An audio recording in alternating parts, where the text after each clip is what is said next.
पहले मैं नमस्कार कर लूं। हाँ, तो आप मेरे को आमंत्रित करना ना। वेलकम मेरे प्यारे दोस्तों। Welcome to Nidar news channel.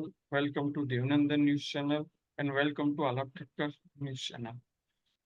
मेरे प्यारे दोस्तों, वर्तमान समय में मोदी 3.0 के सरकार में कितना दम है, आज का ये विषय है हमारे डिबेट का। और आज हमारे साथ अ, बहुत ही वरिष्ठ राजकीय विश्लेषक डॉक्टर पूनम गुप्ता हमारे पास उपस्थित है। आपको चैनल में बता रहे इसके लिए most welcome to Devnandan channel, YouTube channel and Nidar channel. और पूनम गुप्ता जी का जो भी विश्लेषण होता है वो बहुत ही सचोट सटीक होता है। तो आज हम चर्चा करेंगे कि मोदी सरकार जो है, तो पुराने 2 साल में गवर्नमेंट बहुत ही अच्छी चली थी, लेकिन इस बार गठबंधन की सरकार है। तो क्या गठबंधन की सरकार अच्छे से चल पाएगी या क्या होगा? क्योंकि इस बार मोदी सरकार के सामने बहुत सारी चुनौतियां हैं, रिजर्वेशन को लेकर या कहीं सारे लॉस ला रहे हैं, उसको लेकर बहुत सारी चुनौतियां हैं। तो उसमें क्या मोदी सरकार कितनी सफल हो पाएगी, क्या होगा, उसके बारे में हम आगे चर्चा करेंगे पूनम गुप्ता जी के साथ। Most welcome to channel Poonam Gupta ji. नमस्कार। नमस्कार। पूनम जी, मेरा पहला गुड सवाल आप। Evening. Good evening. Good evening आप सभी दर्शकों को मेरी ओर से। पूनम जी, मेरा पहला सवाल ये है कि क्या ये सरकार मोदी 3.0 की जो ये तीसरा टर्म है, क्या ये 5 साल चल पाएगी कि नहीं चल पाएगी? सबसे पहला और इम्पोर्टेंट सवाल। बिल्कुल आपने सही कहा।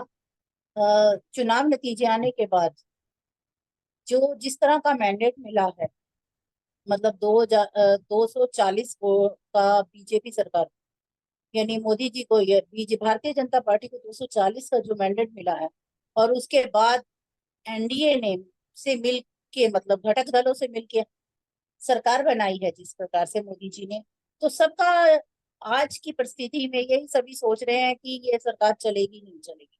आपने बहुत अच्छा सवाल किया कि ये सरकार 5 साल चलेगी या नहीं चलेगी। ये सरकार पूरे 5 साल निकालेगी, क्योंकि इसमें जो मोदी जी का अलायंस है, वो अलायंस हुआ था पोस्ट इलेक्शन, यानी इलेक्शन से पहले। और किसी भी ये जो अलायंस है, ये काफी सालों से हम नीतीश जी के साथ करते आ रहे हैं। मोदी जी आज का अलायंस नहीं है, बहुत पुराना है। और नायडू जी से भी, मतलब चंद्रबाबू नायडू जी से भी पुराना इनके साथ अलायंस रहा है। ये सरकार पूरे 5 साल निकालेगी, बहुत अच्छी तरह काम होगा। जिस तरह टर्म 1 में मोदी जी ने काम किया, टर्म 2 में काम किया, ऐसे टर्म 3 में मोदी जी पूर्ण रूप से काम करेंगे, और नीतीश जी और नायडू जी पूरा साथ देंगे। ऐसा मेरा मानना है, एक राजनीतिक विश्लेषक के तौर अब हमारे जैसे जो साक्षी जोशी, मैं, अजीत अंजुम, हमारे जैसे जो सीनियर पत्रकार है, वरिष्ठ पत्रकार, वो लोग वैसे मानते हैं कि सरकार नहीं चलेगी। तो पत्रकार के जो विश्लेषण है उसके बारे में आपका क्या कहना है? पत्रकार तो ये देखते हैं ना कि लोग ये कहते हैं नीतीश जी कभी इधर पलटी खाते हैं, कभी इधर पलटी खाते हैं, परंतु ऐसा नहीं है। नीतीश जी के लिए हमारे साथ काम करना बहुत अच्छा रहा, क्योंकि उन्हें अपने राज्य में भी अगर अपनी डेवलपमेंट करनी है तो भारतीय जनता पार्टी का साथ देना होगा। अगर आपको अपनी डेवलपमेंट, अपनी पार्टी की और अपने राज्य की डेवलपमेंट करनी है, तो भारतीय जनता पार्टी का साथ लेकर ही नीतीश जी बिहार का डेवलपमेंट कर सकते हैं। अभी मेरा दूसरा सवाल वो है। इसलिए हमारी साथ जुड़े रहने में हम उन्हें, मतलब मोदी जी से ज्यादा प्लस रहेगा, यानी उनके लिए ज्यादा बेहतरीन है कि वो मोदी जी के साथ काम करें। अभी आप एक महिला के रूप में मोदी जी से जाना उनकी जरूरत, उनको ज्यादा जरूरत है मोदी जी से जाना। ओके, अभी मेरा दूसरा सवाल ये है कि हम सब जानते हैं कि पहले महिला और बाल विकास मंत्री स्मृति ईरानी जी थी। अभी अन्नपूर्णा जी आ चुकी है नई मिनिस्टर, नए कैबिनेट में।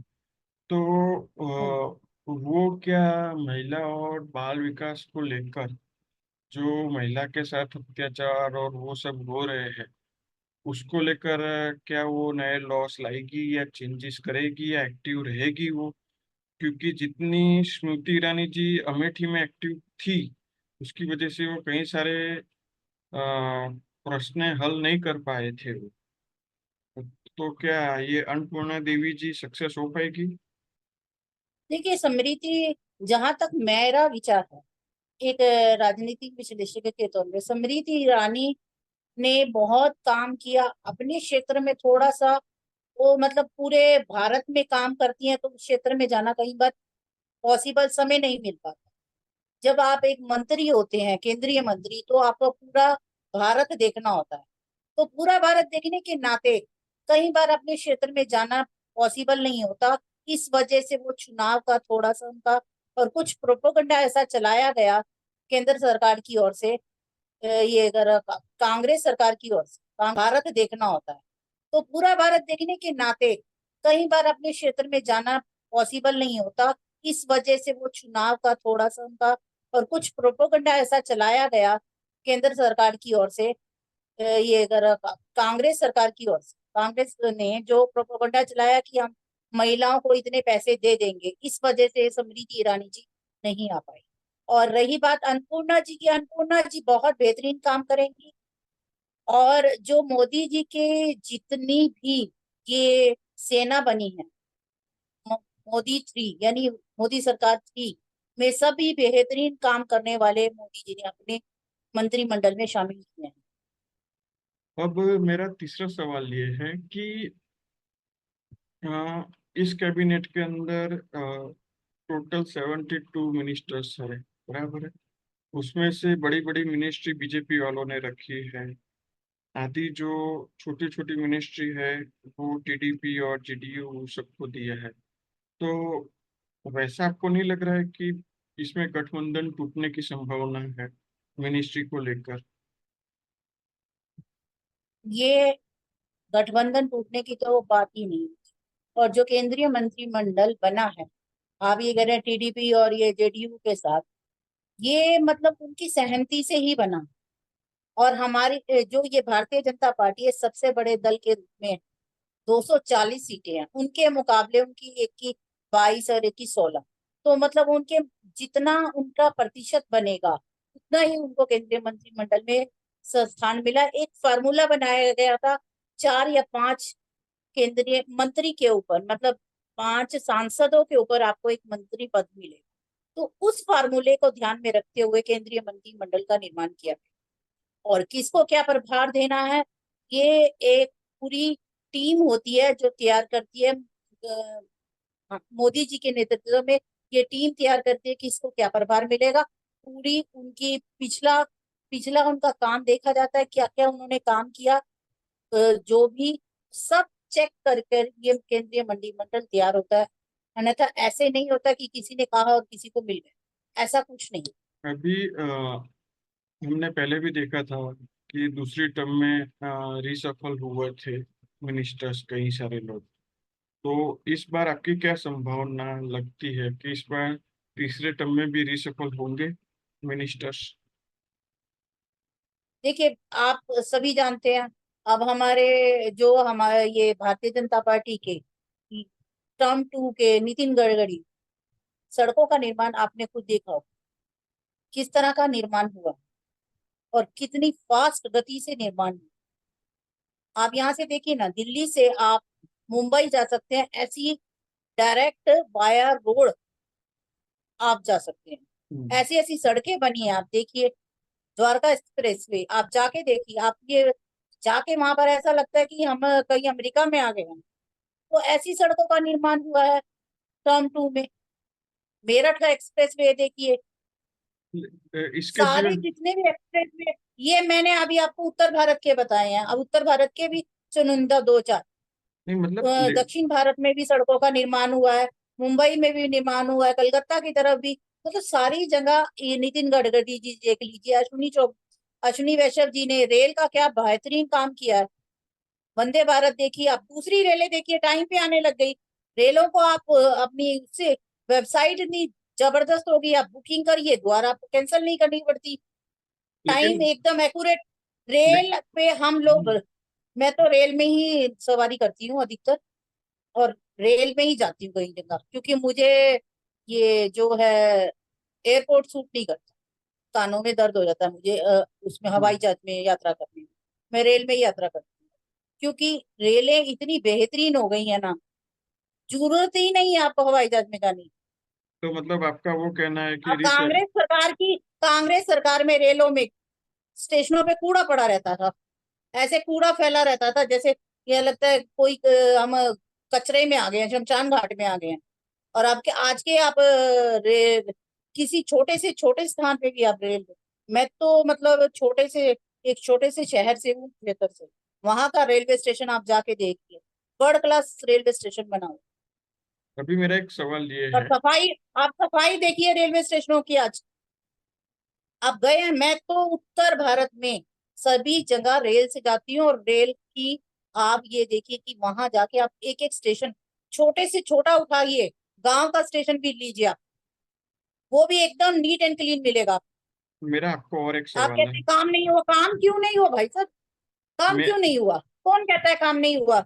मैं काम की बात नहीं कर रहा हूँ, मेरा कहने का मतलब वो था कि रीसफल होगा कि नहीं मिनिस्ट्री, मैंने आपको वो पूछा। रीसफल होगा नहीं, कि नहीं।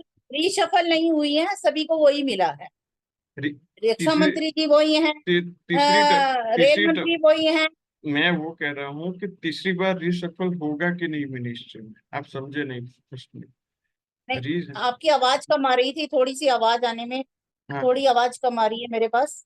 टेक्निकल एरर है। आप, मेरा कहने का फिर हाँ से टेक्निकल एरर आ रहा है कुछ, मैं वो कह रहा बहुत हूँ। कम आवाज आई है, मैं आपका क्वेश्चन सुन नहीं सकी अच्छे से। रीसफल होगा कि नहीं, क्योंकि देखो नहीं, रीशफल नहीं, वो देखिए, जो जिन भी मिनिस्टरों ने, केंद्रीय मंत्रियों ने अच्छा काम किया उनको वही मिनिस्ट्री मिली। अब धर्मेंद्र प्रधान एजुकेशन जी को वही मिली है, रेल मंत्री को वही मिली है, संचार मंत्री वही रहे हैं, मोस्टली वही रहे हैं। थोड़े से जो नए आए हैं, नए चेंज, अभी जितना रिशफल हुआ है। मेरा आपको एक आखिरी सवाल है कि क्या आप मानते हो कि कोई भी देश के अंदर विपक्ष मजबूत होना जरूरी है, और हमारे देश के अंदर 2024 के बाद विपक्ष मजबूत हुआ है, क्या आप वो मानते हो? देखिए, किसी भी लोकतंत्र का आधार, एक तो वहां की मीडिया, चौथा संगीनी गई है, दूसरा है वहां का विपक्ष। अगर विपक्ष अच्छा है, देशद्रोही नहीं है, तो विपक्ष का मजबूत होना जरूरी। अगर आप देशद्रोही वाले, राष्ट्रद्रोही काम करेंगे, आप गलत काम करेंगे, आप मोदी जी का विरोध कीजिए, वो सब, मुझे भी अधिकार है मोदी जी का विरोध करने, आपको भी अधिकार है। मोदी जी का विरोध करते करते देश का विरोध, उनके कांग्रेस सरकार के प्रमोद कृष्ण ने भी कहा, मोदी का विरोध करते करते ये लोग देश का विरोध करने लग जाते हैं, तो वहां पर दिक्कत आती है। आप मोदी का विरोध कीजिए, पार्टी का विरोध कीजिए, पर देशद्रोही मत बनिए। विपक्ष मजबूत होना जरूरी है, पर वहां पर देशद्रोह ना आए। अब मेरा और एक सवाल ये है। वहां पर आप पंजाब में खालिस्तान ना खड़ी करें, किसान आंदोलन ना खड़े करें, मेरा आपको और एक सवाल है कि उनका साथ देकर आप क्या दिखाना चाहते हैं? अब अभी मेरा आपको और एक सवाल है कि अ, आपने वैसा बोला कि अ, कांग्रेस ये ना करे, कांग्रेस वो ना करे। चलो, आपकी बात सही है, लेकिन क्या अ, हमारे भारत देश के अंदर कांग्रेस एक ही विपक्ष मजबूत है, कि और कोई मजबूत नहीं है, कि जो किसी भी सरकार के सामने एक विपक्ष के रूप में मजबूत हो सके? देखिए, कोई भी विपक्ष है, चाहे वो उसमें ये समाजवादी पार्टी है, चाहे टीएमसी है, विपक्ष मजबूत होना चाहिए, परंतु मैं अपनी बात को दोहरा रही हूँ, अगर देशद्रोही काम नहीं, कोई कांग्रेस की नहीं मैं बात कर, कोई भी विपक्ष हो, कोई भी पार्टी हो, अगर वो देशद्रोही नहीं है, राष्ट्रद्रोही नहीं है, मोदी का विरोध कीजिए। एक मोदी का विरोध भी आप, जब वो देश के लिए अच्छा काम कर रहा है तब विरोध करना आपका नहीं बनता। जब ले, अगर वो गलत काम करे तब आप विरोध कीजिए, गलत ले, काम पे विरोध कीजिए। लेकिन अगर मैं आपको याद दिलाऊं तो दूसरी टर्म में विपक्ष के कई सारी पार्टियों ने सवाल उठाए थे संसद में, तो कई सारे सांसदों को डिसमिस कर दिया था। वो सही सवाल थे तो भी सत्ताधारी पार्टी ने उनको डिसमिस कर दिया था। तो क्या ये सही नहीं बात? सही, मैंने भी वो सवाल सुने थे। एक राजनीतिक विश्लेषज्ञ के तौर पे मैं ये कहूंगी, आप संसद के अंदर हंगामा नहीं कर सकते। लेकिन आप सवाल मतलब उठाइए, आप नहीं सवाल उठाने से कौन मना करता है? एक नहीं तमीज से बात कीजिए ना। नहीं नहीं मतलब एक सांसद का एक सांसद का सबसे पहला कर्तव्य ये होता है कि वो एक शिष्टाचार से बात। ये लोग उसमें आकर संसद में आकर अपनी शिष्टाचार क्यों भूल जाते हैं? मतलब प्रवक्ता के रूप में टीवी पे बैठकर ये शिष्टाचार भूल जाते हैं, मतलब देखो ये जबकि इनको जनता सारी देख रही होती है। शिष्टाचार से बात क्यों नहीं की जाती? राजनीतिक विश्लेषक का मतलब ये है, या प्रवक्ता का मतलब ये तो नहीं है कि आप बदतमीजी से बात करें। मतलब आपका कहना वो है हाँ, कि नहीं, एक मैं ये कह रही हूँ, मेरा सिर्फ कहना ये है, आप शिष्टाचार से बात करें, आप एक मर्यादा में रहकर बात करें। मर्यादा क्यों भूल जाते हैं? बदतमीजी पे क्यों उतरते हैं? मतलब विपक्ष को विपक्ष की तरह काम कीजिए ना। भारतीय जनता पार्टी भी 30 साल तक विपक्ष में बैठी है, पर कभी भी शिष्टाचार नहीं भूली है।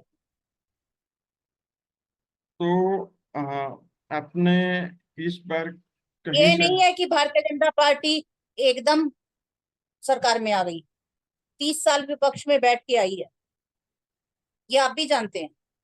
मेरा आ, आपको 2 से शुरू हुई, ये पार्टी 2 से शुरू हुई है, 2 से मेरा आपको दो और से 300 पे पहुंची हुई है।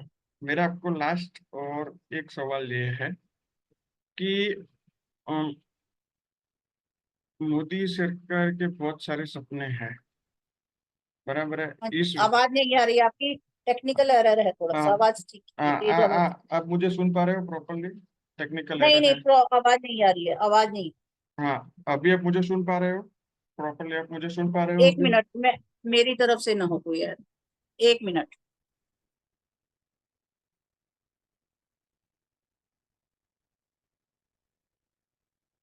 हाँ चलिए, आवाज।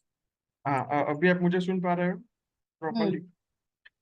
मेरा आखिरी और अंतिम सवाल है कि अरे आवाज नहीं आ रही है भाई साहब। अभी आप मुझे सुन पा रहे हो? आप बोलिए। हाँ, हाँ, हाँ, अभी मेरा आप बोलिए दोबारा। अभी आखिरी और मेरा अंतिम सवाल यही है कि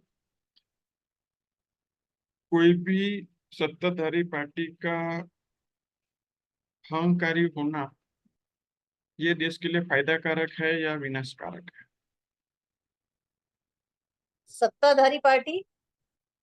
कोई भी सत्ताधारी पार्टी कोई भी हम्म। सत्ताधारी पार्टी अहंकार अहंकारी हो जाती है, कोई भी सत्ताधारी नहीं पार्टी देखिए, तो अहंकार किसी को भी नहीं आना चाहिए। कोई भी सत्ताधारी पार्टी है, अहंकार का मतलब ही नहीं, लोकतंत्र है, उनको लोगों ने चुनकर भेजा है। ठीक है, लोगों के वो नुमाइंदे हैं।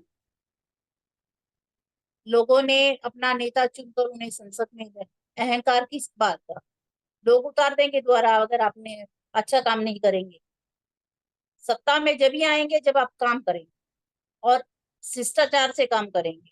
अहंकार से काम नहीं कर, शिष्टाचार आपको रखना, चाहे वो विपक्ष हो या पक्ष हो। पक्ष वाली है सरकार भी, अगर सरकार के लोग भी शिष्टाचार नहीं करते तो भी वो भी गलत। चाहे तो वो सरकार के लोग हों, चाहे विपक्ष के लोग हों, अपना शिष्टाचार, अपना नहीं पूछना, भूलना चाहिए कि हमें जनता के हम नुमाइंदे हैं, जनता की ओर से चुन के भेजे गए हैं। ठीक है। तो दोस्तों, आज हमारे साथ पूनम गुप्ता जी थी। उन्होंने बहुत ही अच्छा एक मैसेज दिया है कि भाई चाहे किसी भी पार्टी की भी सरकार आए, हमें अहंकार में नहीं रहना है। साथ साथ में जो पार्टी काम करती है वही सत्ता में आती है।